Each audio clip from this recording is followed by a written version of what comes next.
말하는 거죠. 그렇죠? 이런 형태로 출제되는데 뭐 어렵게 출제된다 포기해서는 아니 되겠죠. 자, 그러면 간단히 보자 이거요. 재무상태표가 보고 포괄손익계산 보고, 자 간단하면 보겠습니다.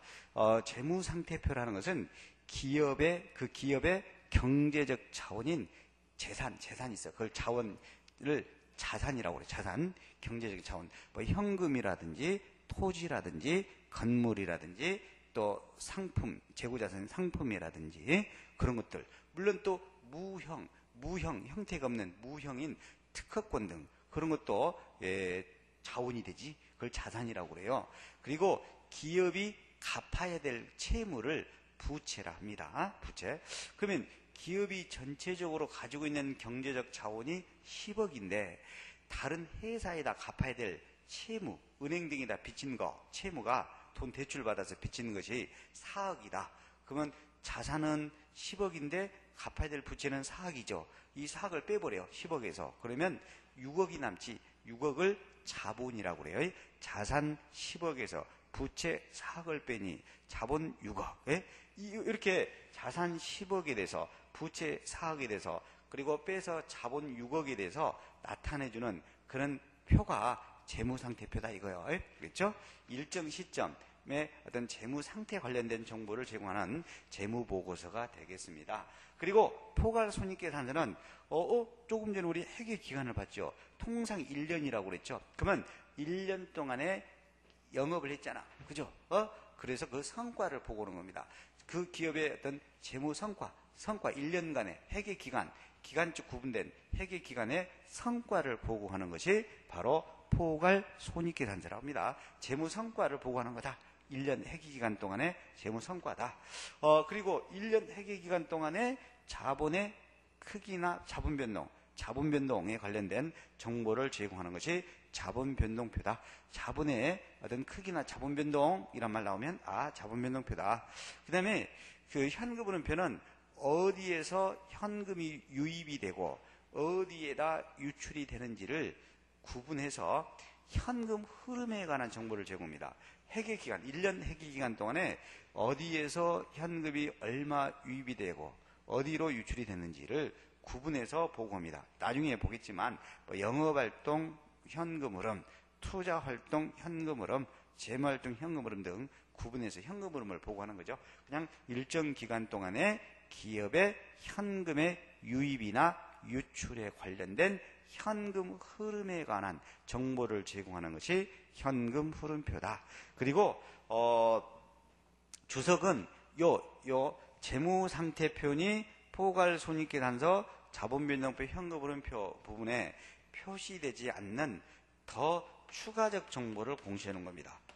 추가적 정보다. 그래서 이런 재무상태표니 포괄손익계산서 자본변동표 현금흐름표 등에 대한 어떤 추가적 정보, 추가적인 정보를 제공하는 것이 주석이다라는 것. 주석은 뭐다? 추가적 정보로 더 보고되는 거다. 추가적 정보를 더 통해서 보고되는 거다라는 것만 아시면 돼요. 자세하게는 나중에 다음 주 기본서부터 설명할 때, 기본서 강의할 때 다시 한번 설명을 하도록 하겠습니다. 일단은 재무제표라는 것은 일정한 양식에 따른 재무보고서, 회계보고서를 말한다. 그리고 한국채택국제기준에 의하면 이런 재무상태표니 포괄손익계산서 등 이런 것들이 재무제표로 규정을 두고 있고, 이사회 보고서니 사업설명서 등 이런 것들은 재무제표가 아니다. 이렇게 일단은 정리를 하면 되겠죠. 그리고 재무상태표는 일정 시점에 재무상태에 관한 정보 제공, 자산부채, 자본에 관련된 정보 제공, 포괄손익계산서는 1년 회계기간 동안의 성과, 재무 성과에 관한 보고, 그 다음에 자본변동표는 회사 자본의 크기 및 자본변동, 현금흐름표는 현금이 어디에서 유입되고 유출이 되는지 현금 흐름에 관련된 정보 제공, 주석은 이러한 재무상태표 등에 대한 추가적 정보를 제공하는 것. 이 정도로만 정리를 해주시면 되겠습니다. 자, 그러면 조금 전에 재무제표에 관련된 설명을 했는데, 우리는 대표적으로 이 재무제표 중에서 대표적으로 재무상태표에 표시되는 자산, 부채, 자본에 대해서 그리고 요 포괄 손익계산서에 표시되는 그 성과는 1년 동안에 벌어들인 수익과 또 그 수익을 벌어들이기 위해서 희생된 비용이 있습니다. 수익과 비용에 대한 정의를 좀 하자 이거죠. 그래서 그 3쪽에 나와 있습니다. 재무제표 요소의 정의다. 그래서 자, 재무상태표에 기재되는 것이보다 자산, 부채, 자본이다라는 거죠. 자, 이해하기 쉽게 하기 위해서 그 T자 형태로 제가 한번 나타내 보도록 하겠습니다. 재무상태표를. 자, 그 T자 형태로 재무상태표를. 그러니까 예를 들어서 2010년 12월 31일 날짜, 이 날짜를 이제 우린 보고 기간 말일이라고 그래. 보고 기간 말일. 그래서 이날 현재 시점에 물론 이제 한국채택국제기준에 의하면은 그 자산을 먼저 기재하고 그다음에 이제 부채를 기재하고 자본을 기재하는 이런 형태로 한국채택국제기준에 일으킨 이런 형태로 재무상태표를 작성하도록 되어 있는데 제가 이제 이해하기 쉽도록 이런 형태가 아닌 이제 T자로 해볼게요. 원래는 이제 한국채택국제기준은 이런 형태요. 자산, 부채, 자본 이런 형태로 이런 형태를 나중에 보고식이라고 그래요. 근데 이해하기 쉽도록 하기 위해서 제가 T자 형태로 한번 해볼게요. 이제 자산 밑에 부채를 써야 되는데 부채를 오른쪽에다 요 왼쪽에다 자산을 썼습니다. 오른쪽을 차후에 차변 왼쪽을 차변 그러는데 이제 자산을 쭉 썼어요. 자산 금액을 보니까 전체적으로 자산 총액이 10억이더라 이거요. 여러 가지 있죠. 현금이니 상품이니 뭐 토지니 건물이니 등등 특허권 등도 자산이 돼요. 그리고 부채를 쭉 썼더니 부채는 갚아야 될 대표적으로 뭐 차입금 등인데 갚아야 될 빌려온 차입금 등 그것이 4억이더라 이거야. 그리고 부채를 빼면 나머지가 뭐라고 그랬어? 자본이죠. 그러면 자본은 얼마 나올까?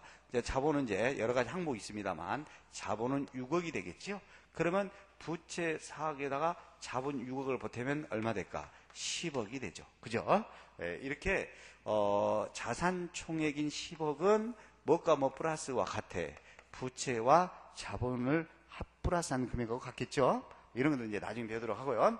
일단 이렇게 같다라는 거죠. 이렇게 자산과 부채와 자본에 관련된 정보를 제공하는 것이 재무상태표예요. 그러면 자산이 뭐냐 이거야? 자산 봅시다.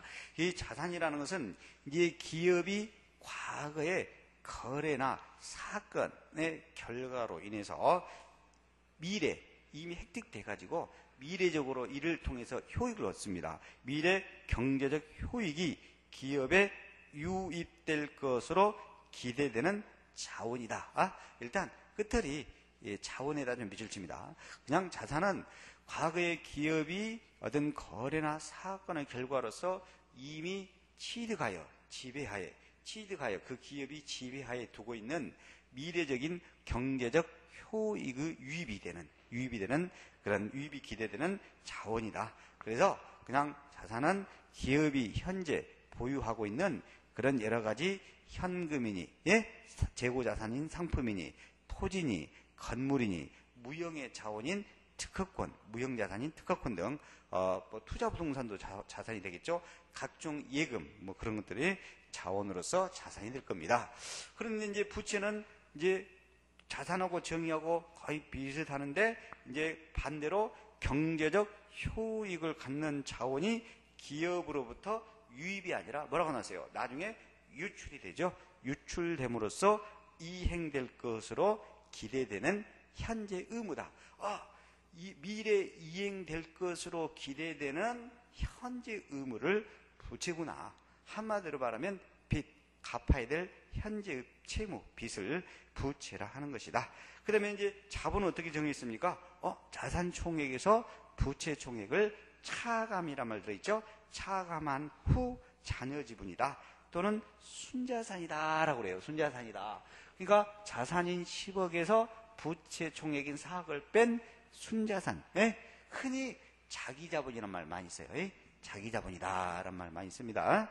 그래서 부채는 갚아야 될 부분이기 때문에 타인자본이다. 차후에 자본의 유출이 기대되죠. 유출. 그 다음에 자본은 자기 자본이다. 자기 자본이다. 이런 용어로 사용을 하고 있어요. 그 다음에 이제 포괄손익계산서.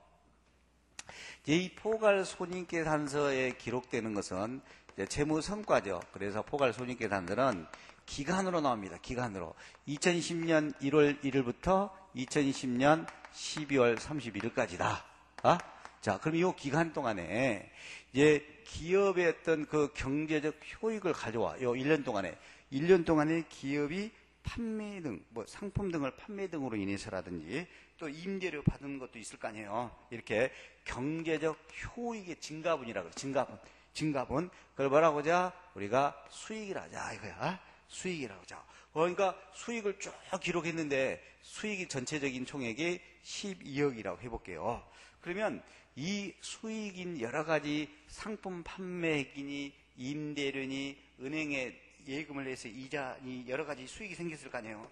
근데 이제 이 수익을 벌어들기 위해서 유출이 된 거, 어떤 그 지분의, 순자산의 어떤 감소를 가져옵니다. 자산에 유출이 된 그런 걸 우리가 이제 비용이라고 그래요. 비용은 이제 또 우리가 돈 빌린 차입금에 이자로 주는 것도 있죠. 이자 비용도 있을 거고요. 또 남의 건물을 임차해서 사용하다 보면 임차료도 있을 거고, 직원들 급여 줘야 될 거 아니에요. 인건비, 여러 가지 종업원 급여 등도 있겠죠. 여러 가지 이제 비용이 있습니다. 그래서 비용을 보니까 10억이더라 이거요. 11억이라 합시다. 비용이 11억이다. 그러면 수익 12억에서 비용 11억을 빼면은, 네? 이제 성과가 나오지 않겠느냐 이거요. 그래서 이걸 순이익이다 이거요. 그리고 올해치, 단기란 말은 올해치 순이익이다. 그래서 올해치 1억, 순이익 1억 이렇게 되겠죠? 성과예요, 성과. 벌어진 성과가 1억이다 이거요. 순수한 성과, 순 성과가 1억이다. 이익으로 성과가 1억이다. 그래서 이렇게 포괄손익계산서의 구성 요소는 뭐다? 수익과 비용이다 이거죠. 그래서 이제 수익에 대해서 봐요. 수익에 대해서 봅시다. 수익이란 이렇게 자산이 유입이 됨에 따라 또는 증가. 반대로 부채는 감소라. 자, 일단 그건 신경 안 써도 되는데 자본의 증가를 초래하는 이란 말 들어있죠. 자본의 증가를 초래하는 일정 기간 동안에 경제적 효익의 증가다 이거야. 경제적 효익이 증가된다. 판매를 통해서 판매액이 회사로 유입이 된다. 예? 또 임대료 수익을 받았다든지 이자를 받았다든지, 예? 이러한 일정 기간 동안에 특정 회계 기간 동안에 경제적 효익의 증가분이다 이거죠. 근데 단서가 중요하죠. 지분 참여자. 자, 지분 참여자가 흔히 이제 주주라고 그래.